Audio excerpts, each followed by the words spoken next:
Hey everyone, I'm Kevin with JcrOffroad. In this video, I'm going to walk you through a quick installation of our Bronco license plate relocation kit.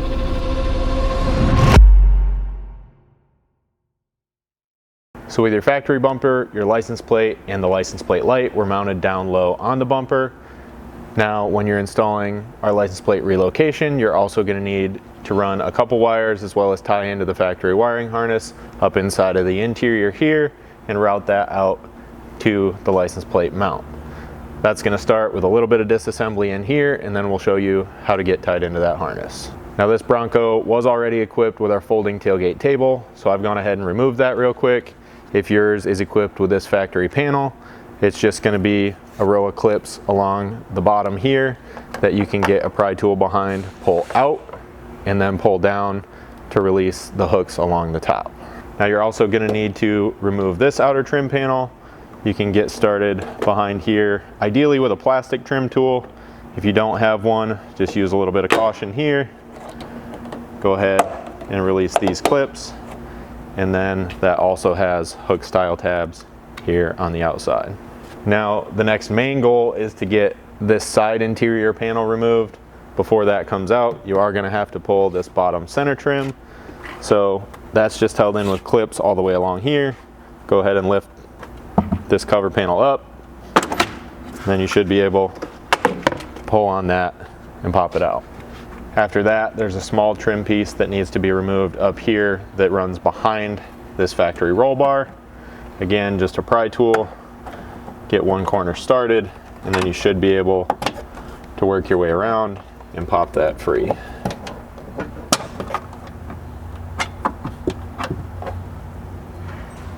Next, you'll need to come up here just behind the rear seats and remove this filler trim. This again is just a row of clips along the bottom, so you can get your hand under one side, simply pull up, and that should pop free.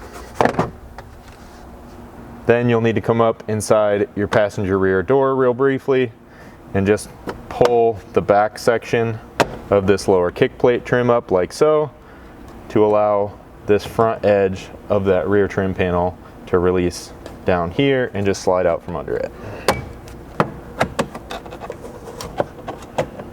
Then you can jump back here into the back and work your way around the edges to release the clips, holding the rest of this panel in place. Now you do want to use caution as you start to pull this, because you do have an interior light as well as this 12-volt socket here that are going to have plugs behind there that need to be unplugged before this is pulled too far out.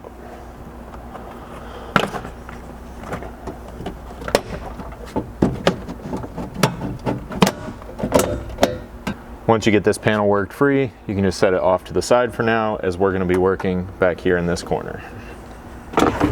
Now with this panel out of the way, you're going to need to find the taillight wiring connector inside of here. It's going to be the large black connector up top, not this light gray one down here. You're going to want to take a pry tool of some sort and pull the clip out of the bottom of this roll bar down inside of here so that you can gain a little bit more access to this. And then go ahead and disconnect it using the thumb tab on that connector. Now there are two more like Christmas tree style clips a little further down in here that can be released to help give you a little more slack with the wiring harness out here. It may also be beneficial to you to just disconnect this light gray one down here, whatever it takes to get enough slack that you can splice into a wire out here. So you can go ahead and start peeling the factory tape back, again to just gain a little bit more access to this wire. And then what you're going to be looking for on this side of the connector, not the side that holds the body mounting clip, is a blue wire with a fairly light gray stripe. Make sure you're not confusing that with the blue wire that has a white stripe on the other end. And then this is going to be the power for your license plate light. So you're going to need to splice into this with the red power wire that we supply, along with the heat shrink style butt connector. Then with the black wire that we supply, you're going to need to crimp on the eyelet, and you'll be connecting that up here at this factory grounding point, and then just tracing the factory wire harness back down to this same location so that we can route both wires out to the gate. Then when you crimp one of these eyelets on, always make sure to check that connection, make sure you got a good crimp before getting that installed. Now the connectors we supply are also going to be a heat shrink style, so you can go ahead after checking that connection and shrink those down to get a nice weather tight seal. So to get that ground bolt removed, you're just going to need an 8mm socket, and then you can get that eyelet you just crimped installed.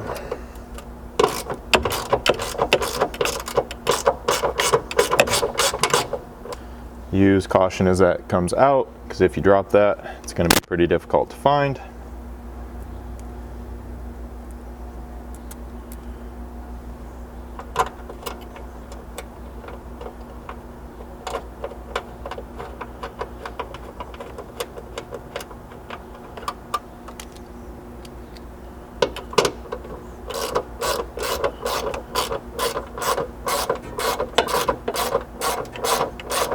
And then I'll just let this hang out of the way for now as we come down here to work on the power wire. So the way I'm going to be tying in down here is with the supplied heat shrink style butt connector. I am simply going to cut this wire and strip the sheathing back on both sides, and then I'll tie the supplied red wire in on one side with the butt connector as well as the blue and gray wire, and then just crimp back in to the other side with just that blue and gray wire in our butt connector.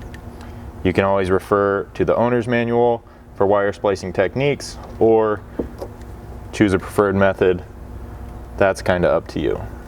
So I'm simply going to twist our power wire in with that factory harness power. Make sure those are together nice and tight.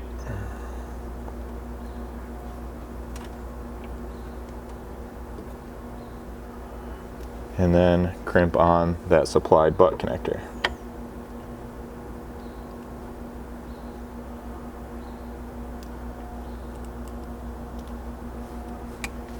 As always, double check your crimps, pull on your wires just a little bit, make sure you got a good crimp there, and then we can crimp in the wire on the other side.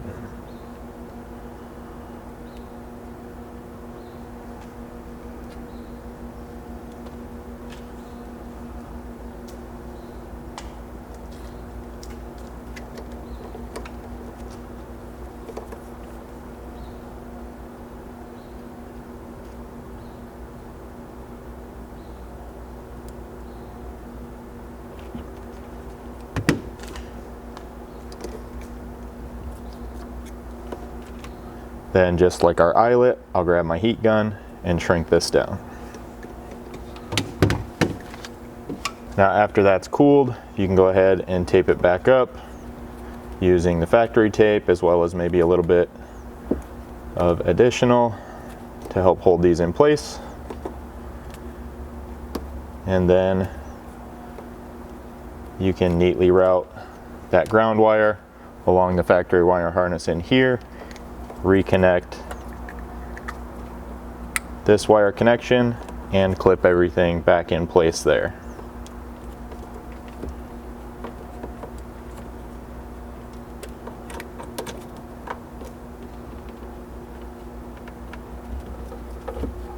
Now, as we kind of mentioned previously, the goal here is going to be to route these two wires out along the factory wiring and out the gate to the tire carrier. So you're going to want to route it as tightly as you can along these, and then you're going to need to either peel back or very carefully cut the tape here as well as on the other end of this factory loom, so that these two wires can be routed safely inside of that, right along the factory wiring harness. So to get started there, take a small sharp pick. You can work that in behind the latching mechanism of this zip tie, and that should allow you to pull it free and then be able to still reuse this once you get your wires routed through here. That'll also give you plenty of slack to work with to be able to peel the tape on this harness. So once you have that tape peeled back and this freed up on one side, go ahead and do the same thing on the other, and then you should be able to kind of hold this straight and pretty easily feed the 2 wires through to this other end. It may be beneficial out here to again just pop this clip just to give you a little bit more slack to work with. And then I'm actually going to kind of be removing the tape that holds the harness to this clip, so that'll have to get taped on in pretty much the same spot later on. One thing you can do that's just going to help a little bit as you go to feed these through is tape both of these wires together so that you're not trying to push the 2 individual wires up through that loom. And then you can carefully feed it on through. Once you get it out this other side, just go ahead and pull all your slack through. And then here you can tie this up tight to the factory harness, retape these ends, and get it back into this zip tie clip. So then after you get it all taped up nice and neat back here in the loom, get that back in place, you're going to want to work these wires along the factory harness here and tie them in using some cable ties.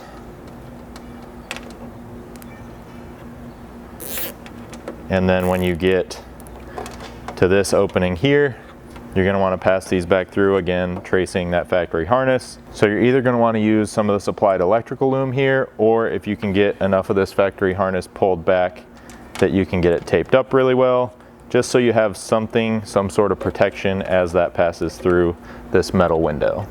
So now you've got your wires routed across the back of the gate. You're going to need to get them out of this factory grommet to route them the rest of the way up to the license plate mount. So this grommet has just 4 little thumb tabs on the inside.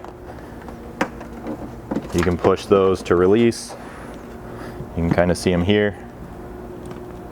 And then at this point you kind of have a decision to make.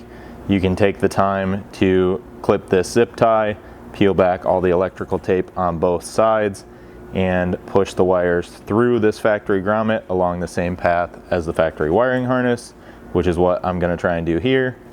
Or you can simply make a small slit in the side of this with a sharp razor blade, pull your wires through there, and then tie them or tape them along the factory wiring harness and seal that back up with some black RTV. So once you get the wires fed through the grommet here, you're going to want to continue to tape them up, and then you can feed them right through the small cutout in the tire mount here, right along the factory wire harness, and then they'll come up out the top like so toward the tire mount. So now while you have this wire routed, before the tire goes on and kind of gets in your way, it's going to be a good time to install wire loom on this outer section of wire to keep it protected, and then route it back kind of as far as possible in here and get it taped on to hold it in place. Once you have that done, you can simply go ahead and pull this up out of the way for now, and then you're ready to install the intersection of your license plate mount. So for that, you're going to need to grab this top bracket. You'll want to install the provided carriage bolt through the bottom into the square hole so it sticks out the top just like that, and then this can slide on to the top 2 studs right here above the camera mount. Next, you'll need to grab the black powder coated washer, just slide that on this bottom mounting stud, and that's just going to hold the tire out at the same spacing when you get it put on. So then you can grab the help of a friend to help you throw your spare tire up on here and tighten it up. After you get the tire up in place, you're ready to install the plate mount. So this is going to go with this larger mounting tab down, this small license plate light mounting tab up toward the top and facing out, and then it can simply slide on to the square cut tab here with that carriage bolt sticking out the top, and then you'll install the supplied split washer along with the wing nut to hold it in place. So once you have the plate mount on, or really it could be done just before, you're going to need to grab your wire back here and feed it out through the spokes in the wheel. The difficulty on this is going to vary quite a bit depending on the wheel and tire combo you're running, but it shouldn't be too bad to feed these through and out behind the plate mount. Now once you get it out here, there's a couple things you're going to need to do before you actually install the plate so you can still access these wires. We're going to provide you with a new license plate light. It's got an adhesive backer to be stuck right to the top mounting tab here, as well as male and female spade connectors that you can crimp on to the corresponding red and black wires here, and then plug those in for power. So go ahead, get this stuck on, get these crimped on before we put the plate in place. So at this point, you're also going to notice that you have quite a bit of excess wire. So go ahead and trim those to length as needed so that you can keep everything tucked up neatly behind the plate mount, but still have just a little bit of slack to access this if and when you ever need to remove this mount and access your spare tire to get these disconnected. So then once you get everything trimmed to length, you got your spade terminals crimped on, you can go ahead and plug these in together and go turn on the lights to make sure that everything is working properly. So then once you get that turned on, you know everything's working properly, you can come back and tidy up anything you need to, tape it up, zip tie it, whatever the case may be, before getting the license plate installed. Then once you're finished cleaning all that up, the plate can be installed with the provided 1/4 20 button head bolts, washers, and nuts. Those can be tightened up with a 5/32 hex, and then we can go back and reassemble the interior. So this interior reassembly is just going to be kind of the reverse of the disassembly process. So I'll snap this cover in out here, get my table reinstalled to the gate, and then jump inside to do this cover panel.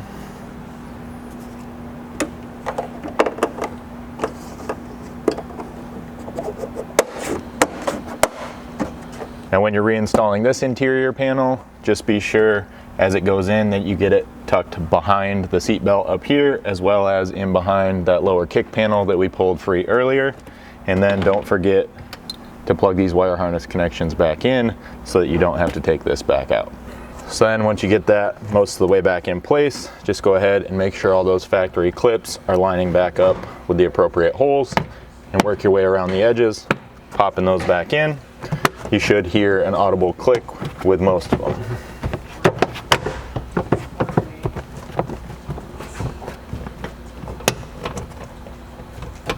Then just run back around to this passenger side door and snap that kick panel back down in over top. So with this in, don't forget to come back and reinstall this small roll bar trim section. That should fairly easily slip down in behind here and just snap in two little places. Once you get that snapped back in, you can come up here behind the seats and snap this folding trim panel back in place as well. So then once you get this side panel back in, you can come back up here between the seats and snap this folding trim panel back in as well. Just make sure you get it tucked behind the front edge of this cargo compartment floor. Kind of get it lined up, and then pop all those clips down in. Then the last thing you got to snap in place back here is this rear cover trim. So go ahead and fold that cargo compartment door up out of the way, and then you're going to want to hook this lip under the back edge of the floor here on both sides, and kind of make sure that you're lining up these clips at the same time.